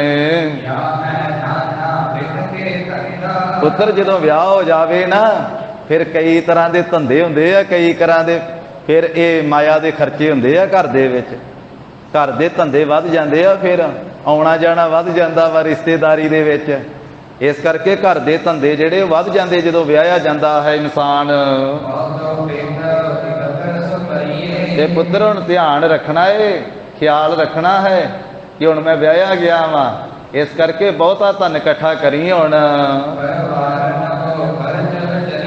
पुत्र हुण परिवारां दा खर्चा विचारी अपने मन दे विच। एक तेरे अपने परिवार दा खर्चा है ते एक बाकी परिवारां दा भी खर्चा। भी रिश्तेदारी ते भी जाना, तो इत्थे साडे कोले भी आउणा, अपने सहुरे परिवार विच भी जाना। होर भी कई रिश्तेदारियां हुंदियां वा, जदों विआहे जाइए कई रिश्तेदारियां बन जांदियां। सहुरे परिवार वालों उत्थे भी सारे थावां ते जाना है, तो फिर जिथे रिश्तेदारी ते जाना तो उत्थे खर्चा भी होना है। इस करके पुत्र परिवारां दा जिहड़ा खर्चा है उहदी विचार कहे, विचार रख के मन दे विच ते धन इकट्ठा करी। हुण पहिलां वांगू दानी ना बनिया रवी, जिवें पहिलों दानी सुभाਅ दे नाल बहुते उदार चित्त दे नाल सारा दान ही करी जाना है। हुण तेरा अपना भी परिवार है ते हुण माया इकट्ठी करके रखी। हुण तूं गृहस्थियां वाला सुभाਅ बना ला अपना। जिवें गृहस्थी मनुखां दा सुभाਅ हुंदा है ना, इसे प्रकार गृहस्थियां दे रस्ते ते हुण पुत्र चलना करी। नाले पुत्र जे माया कोले होवे ना रुपये हुण 4 इकट्ठे कीते ते फिर लोग बड़ा मान सन्मान करते हैं। रुपइया तो बिना इत्थे कोई सन्मान नहीं करता संसार दे विच। जे दौलत कोले होवे, जेब विच रुपये होण ते फिर धनी जिहड़ा बंदा है ना, वो सारियां दे विच प्रधान बन जांदा, मुखी बन जांदा है। ये रुपये जिहड़े आ माया, ये बंदे नूं बड़ा सत्कार दिवाउंदी है। और ये जिक्र गुरबाणी विच भी साध संगत जी आया है। संसारी तल दे उत्ते संसार दी गल वा भी संसारी तौर ते जिहड़े रुपये आ, संसारी दौलत आ, ये इंसान नूं बहुत मान सन्मान दिवाउंदी है। भावें अकल धेले दी ना होवे, बंदे कोले रुपये होण ते उहनूं चुक के मुखिया बना दिंदे आ। अकल कोई ना होवे ते भावें किन्ना भी सियाणा होवे बंदा, जे उहदे कोले रुपये नहीं ते गरीबी दे दिन कटदा, उहनूं कोई पुछदा नहीं है, उन्होंने कोई सत्कार नहीं। संसार दे तल ते किसे महकमे च चले जाओ, किसे पासे चले जाओ, रुपये वाले दी जय जयकार, पर रब दे घर दे विच ते नाम वाले दी जय जयकार है, बाणी वाले दी जय जयकार है। पर संसार विच माया दी शोभा भावें 4 दिहाड़े लिखी है, पर है तां है ना 4 दिहाड़े दी। माया की शोभा 4 दिहाड़े जांदी बिलमना होए। महाराज ने आख्या है तां 24 दिन दी है, जांदियां इहनूं देरी नहीं लगदी। पर यह भी बचन गुरबाणी च लिखे भी निर्धन आदर कोई ना दे। जिहड़ा निर्धन वा उन्होंने कोई आदर ही नहीं देंदा, मान सन्मान ही देंदा है। इस करके जिवें आम ही साडे पिंडां घरां दे विच कहावत बनी हुई है भी जिहदे घरे दाणे उहदे कमले भी सियाणे। जिहदे घरे 4 रुपये होण दाणे होण ते उहदे कमलिਆਂ ਨੂੰ भी लोग सियाणे ही कहिंदे आ, ते जिहदे घरे दाणे ना होण रुपये ना होण ते उहदे भावें किन्ने भी सियाणे होण ते उहनां नूं कमले कह दिंदे। ਇਹ वचन धन श्री गुरु नानक देव साहब महाराज ने आप भी अपनी रसना तो उचारण कीते आ।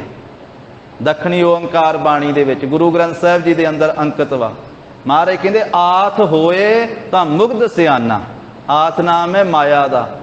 जे दौलत होवे ते मूर्ख नूं भी सियाणा कहिंदे लोग।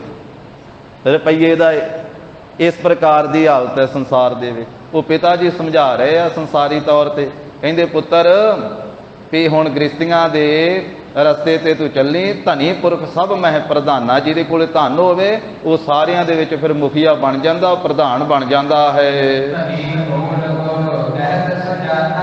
ते जे मूर्ख भी होवे ना भावें बंदा, उहदे कोले धन होवे ते उहनूं सारे सियाणा ही कहिंदे हन पुत्र। धनी आदमी नूं सारे थां ते चंगियाई मिलदी है, भलाई मिलदी, उहनूं सारे चंगा कहिंदे हन, सारे आदर देंदे आ। पुत्र जे रुपये ना होण कोले धन ना होवे ते राई सरों दे दाणे जिन्ना काम नहीं हो सकदा दुनियादारी दे विच। संसार दे विच विचरण वास्ते रुपये जरूर चाहिए हन।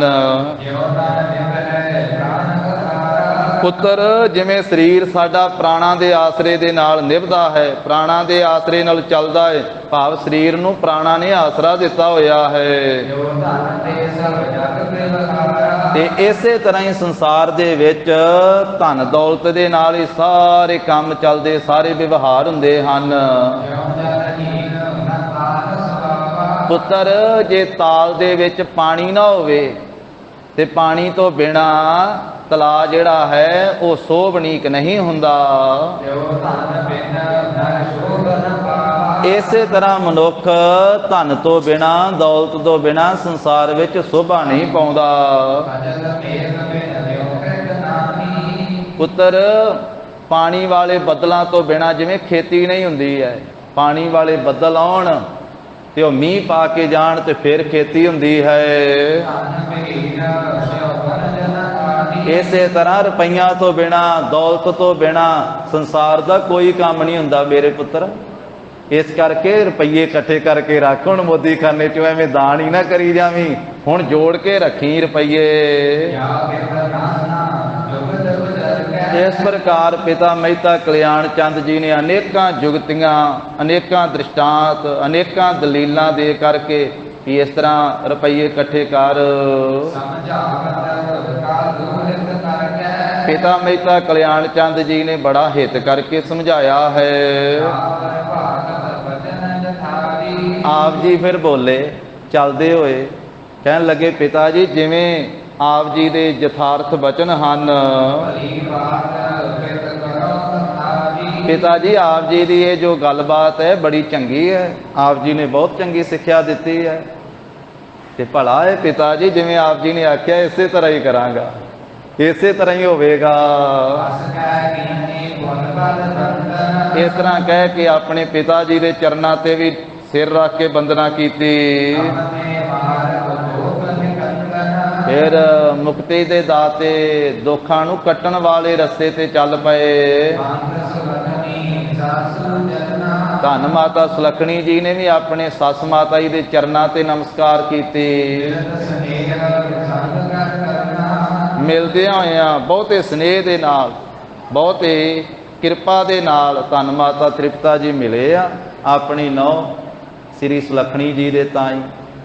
ਤੇ ਇਸ ਤਰ੍ਹਾਂ ਧੰਨ ਸ੍ਰੀ ਗੁਰੂ ਨਾਨਕ ਦੇਵ ਸਾਹਿਬ ਮਹਾਰਾਜ ਆਪਣੇ ਧਰਮ ਪਤਨੀ ਮਾਤਾ ਸੁਲੱਖਣੀ ਜੀ ਦੇ ਸਮੇਤ ਰਾਏ ਭੋਏ ਦੀ ਤਲਵੰਡੀ ਤੋਂ ਸੁਲਤਾਨਪੁਰ ਲੋਧੀ ਵੱਲ ਨੂੰ ਸਾਧ ਸੰਗਤ ਜੀ ਚੱਲੇ।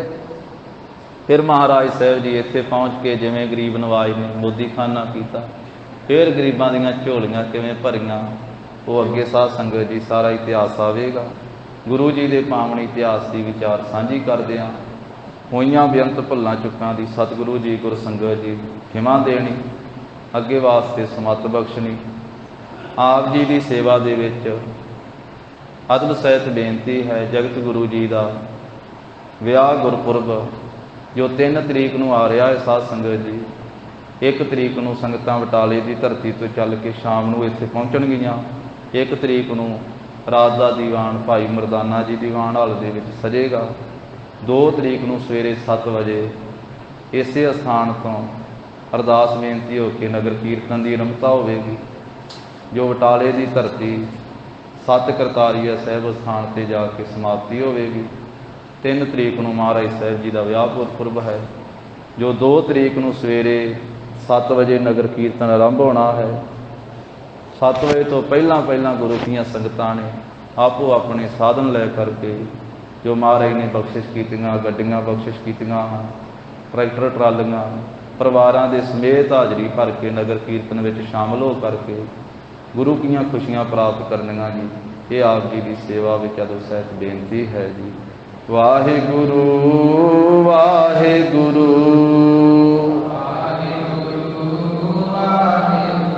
हे गोविंद हे गोपाल हे दयाल लाल प्राण नाथ अनाथ सखे दीन दर्द निवार हे समरथ अगम पूरन मोहे मैया धार अंधकूप महाभयान, नानक पार उतार। आए प्रभ शरणागति, कृपा निध दयाल। एक अक्षर हर मन बसत, नानक होत निहाल। कथा निता प्रत होत है, सुनहो सिंह सुजान। नानक गुर गोबिंद सिंह जी, सदा करे कल्याण। नानक गुर गोबिंद सिंह जी, सदा करे कल्याण। वाहिगुरु जी का खालसा, वाहिगुरु जी की फतेह। सत श्री अकाल। वाहिगुरु जी का खालसा, वाहिगुरु जी की फतेह।